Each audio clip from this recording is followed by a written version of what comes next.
사랑을 사랑이라 알지 못하고 몸빵으로만 구속하려던 남주에게 제대로 된 한 방을 먹이는 순간 모든 게 게임 오버되죠. 로텍이 한 방을 날려줄 임신티 작품 소개할게요. 시크 작가님의 나쁜 남편입니다. 어릴 때부터 태준만을 바라봐온 민주는 당연히 결혼까지도 생각했지만 태준은 사귀는 여자가 있다며 그녀를 부담스러워합니다. 때를 쓰는 그녀를 차에 태우고 질주를 하다 그만 그녀의 한쪽 다리를 절게 만듭니다. 이 사고로 인해 두 사람은 결혼을 하게 되지만 마냥 신나하는 건 민주밖에 없어요. 하지만 결혼 생활 2년간 두 번의 잠자리와 시어머니의 냉대와 거친 비웃음으로 인해 그녀는 말라가기만 하죠. 하지만 더 견딜 수 없는 건 남편이 결혼 전 여친과 지속적인 만남을 가지고 있으며 호텔과 출장지에서도 함께 한다는 사실에 그녀는 마침내 무너져 내리며 그에게 이혼을 요구하게 됩니다. 제가 제일 열받았던 건 이혼을 요구하는 그녀에게 그 몸으로 혼자 살 수 없으니 쓸데없는 말을 하지 말라는 태준의 말이었습니다. 다리에 장애가 있는 사람은 마음도 장애가 있어야 하는 건 아니잖아요? 읽는 내내 씩씩하고 당당하게 아들을 키우는 여주를 응원하게 되는 소설입니다. 윤아진 작가님의 다정한 전남편입니다. 재벌가 외동딸 이다정에게 유일한 대학 생활의 재미는 법학과의 권재현을 좋아한다 말하며 쫓아다니는 일입니다. 권재현만 바라보다 돌부처 갔던 그가 그녀의 진심을 받아주며 이들은 뜨거운 CC가 되는데요. 결혼을 반대하던 아버지를 설득해 결혼까지 꼬리냈지만 회장인 장인의 계략으로 두 사람은 아픈 이혼의 길을 걷게 되죠. 전 장인이 살해 용의자로 몰린 가운데 이혼 5년 만에 검사와 참고인으로 만나게 된 권재현과 이다정은 기자들 앞에 서게 됩니다. 권재현은 그녀가 끝까지 감추려고 하는 존재를 파헤치려는 과정에 나이 차이가 많이 나는 사생아 남동생이 있다는 사실에 주목하는데요. 오랜만에 능력녀 재벌 여인 여주를 보게 되었네요. 정말 보기 드물었어요, 저는. 아픈 상처를 안고 이혼을 했지만 남편에게도 밝힐 수 없는 자식의 존재로 인해 너무나 아파하고 조심하는 그녀의 심리가 고스란히 전달되어지는 것 같아요. 무심한 듯 그녀를 참고인을 대하듯 하지만 뒤에서는 유심히 살피는 남주의 심리도 안타까울 정도로 심리 묘사가 너무나 좋은 작품이에요. 윤아진 작가님 다른 작품도 기웃거릴 정도로 두 권 안에 오밀조밀하게 짜내신 지필력에 순삭을 했답니다. 서풍 작가님의 애증의 시간입니다. 탄탄대로의 중소기업을 이끌던 남주의 아버지는 그의 모든 것을 빼앗은 여주의 아빠로 인해 목숨을 끊게 되고 가족이 지옥으로 떨어진 것을 보게 된 남주 강현은 서서히 복수를 다짐합니다. 한순간에 남의 것을 빼앗고 호화롭게 살고 있는 여주의 아빠 밑에서 엄마가 해야 할 모든 뒷바라지를 묵묵히 해내고 있는 혜인은 그 완벽함 뒤에 감춰진 아빠의 폭력을 고스란히 견디고 있습니다. 사업이 힘들어진 여주 아빠는 큰손으로 유명해진 강현에게 사채를 빌리고 은근 자신의 딸과 그를 맺어주려는 속셈을 드러내죠. 혜인 그녀는 강현을 만날수록 그에게 깊이 빠져들며 사랑을 고백합니다. 드디어 두 사람의 결혼식 날 서약서를 외치는 순간 남주 강현은 이 결혼 반댈세를 외치며 이 모든 것이 자신의 복수였다 외칩니다. 자신의 아버지를 대신해 그에게 무릎 꿇고 용서를 구하지만 씨도 먹히질 않아요. 그가 출장을 간 사이 여주는 모든 것을 버리고 그를 떠나갑니다. 몸속에 누군가와 함께 말이죠. 여기 이 남주는 정말 찌질남의 대표가 아닐까 합니다. 저혈압이 있으신 분도 읽는 내내 혈압이 오르실 수 있으니 주의하시기 바래요. 쏘삭쏘삭 작가님의 달동네 연희입니다. 어둠의 경로로 돈을 벌어 재벌이 되었지만 깨끗한 이미지 쇄신을 하려는 할아버지와 조직 세력을 끌어들이려는 아버지 사이에서 잠시 부산의 산비탈의 어느 달동네로 피신을 온 오만하고 방탕한 20살 남주 태엽은 담벼락 너머로 자신을 흘끔거리는 여자애를 발견합니다. 연탄 피우는 방법조차 모르는 그에게 그녀는 살갑게 대하며 달동네에서의 생존을 가르쳐주죠.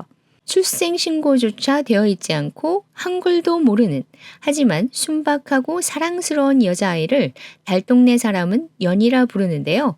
태엽의 여친이라며 연탄가스를 마신 그에게 동치미 국물을 가져다 주고 사람 됨됨이를 하나하나 가르치는 연희의 당찬 모습에 저절로 응원을 하며 보았어요. 정말 심한 부산 토박이 사투리를 구사하는 연희와 서울에서 내려온 철딱서니 하나 없는 왕자가 어떻게 연결이 될까 엄청 궁금해하면서 봤는데요. 노란 장판 지대로의 느낌이 너무너무 좋았어요. 한글을 전혀 모르는 여주에게 한글과 산수를 가르치고 그 대가를 몸으로 받는 남주 태엽. 고등학교 교복을 입어보지 못한 연희에게 교복을 맞춰주고 명찰에 연희라 박아주는 태엽.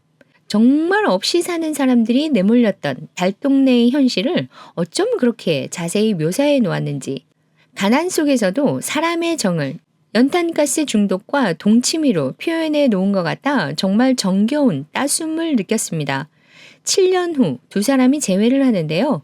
투박하고 시골스럽던 연희가 새로운 인물로 리셋되어 나옵니다. 아침 드라마로 나왔으면 어떨까 생각할 정도로 정말 재미있는 작품이에요. 이 소설 제목이 너무 촌스러워서 패스할까 몇 번 망설였던 건 비밀이에요. 별보라 작가님의 메리지앤 압생트입니다. 산속에 외떨어진 오두막에서 혼자 약재를 팔며 사는 여주 수완이 강물에 빠져있는 사람을 구해 오두막으로 데려와 지극정성으로 살려냅니다. 깨어난 그는 그의 이름도 신분도 기억을 해내지 못하네요. 기사 갑옷으로만 그의 신분을 알 뿐입니다. 혼자만 살던 수아는 모처럼 사람의 온기를 느끼며 기뻐하지만 그 감정이 서서히 사랑으로 빠져들어요.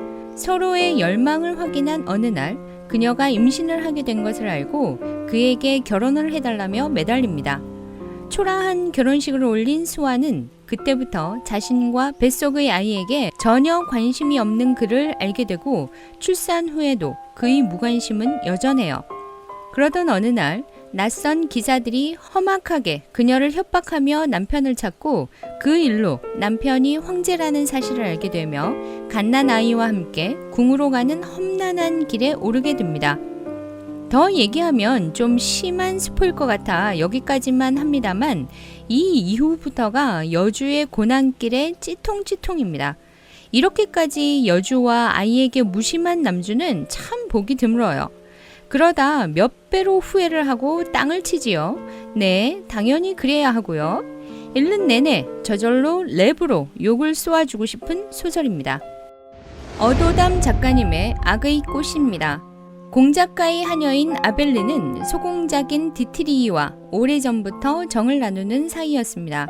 힘없는 하녀가 도련님의 강압에 견딜 수 없는 점에서 시작했지만 그녀 또한 디트리이에게 마음을 빼앗깁니다. 똑똑하고 글을 아는 아벨린을 공작 부인은 각별히 아껴주지만 자신의 아들의 아이를 임신했다는 것을 안 후로 그녀를 아들 몰래 떠나보냅니다. 남주의 집착 수준이 사이코패스 수준이라고밖에 보이지 않을 정도예요. 정원사 아들이 아벨린에게 꽃을 건네주었다는 이유로 개패듯 두들겨 패서 눈앞에서 없애버리기도 합니다. 그 집착은 7년이나 그녀를 찾아다닐 정도로 미쳐 있어요. 매달리고 울 줄만 아는 여주가 결코 아닌 현명한 여주의 도망물, 간만에 카타르시스를 느껴봤네요. 별보라 작가님의 파랑이 흐른다입니다. 아픈 엄마와 빚을 떠넘기고 사망한 아버지를 대신해 동생들을 데리고 살아보려고 발악을 하는 연수는 한때 그녀의 아버지가 운전기사로 있던 집의 사모님에게 뜬금없는 협박에 가까운 제안을 받게 됩니다. 10년간 임신이 안 되는 자신의 딸을 위해 시바지로 들어가라는 말이었죠. 시대착오적인 발언이라 이런 지하에 거절하지만 돈 많은 사모는 그녀를 더 구석으로 내몹니다. 죽음보다 더한 부끄러움을 감추고 가족들을 위해 결국에는 시바지로 들어가게 되는데요. 어릴 적 한때 연수가 짝사랑을 하던 태건과의 치욕스런 하룻밤을 보내게 되고 그 일로 임신을 하게 됩니다. 하지만 기쁨도 잠시, 10년간 임신을 하지 못하던 태건의 아내는 연수보다 2주나 빠른 임신 사실을 알려오고 그때부터 두 부부는 별채의 연수를 벌레 보듯 하며 아이를 지우라고 협박까지 하네요. 이런 소설을 주로 아침 드라마로 보게 되죠. 그것도 욕하면서 보는 막장 드라마로요. 정말 막장입니다. 언제적 시바지 주제인지, 그리고 아쉬워서 연수를 임신시킬 때는 언제고, 아내의 임신 사실을 알고부터는 경멸하고 저주하는 태건의 태도도 정말 이해가 되지 않았어요. 시베리아 스키를 연신 뱉으며 그래도 끝까지 읽게 되는 오묘한 소설입니다. 이런 소설의 엔딩은 남주가 죽어라고 후회를 하는 장면에서 독자들은 위안을 받게 되죠. 암튼 시베리아 스키.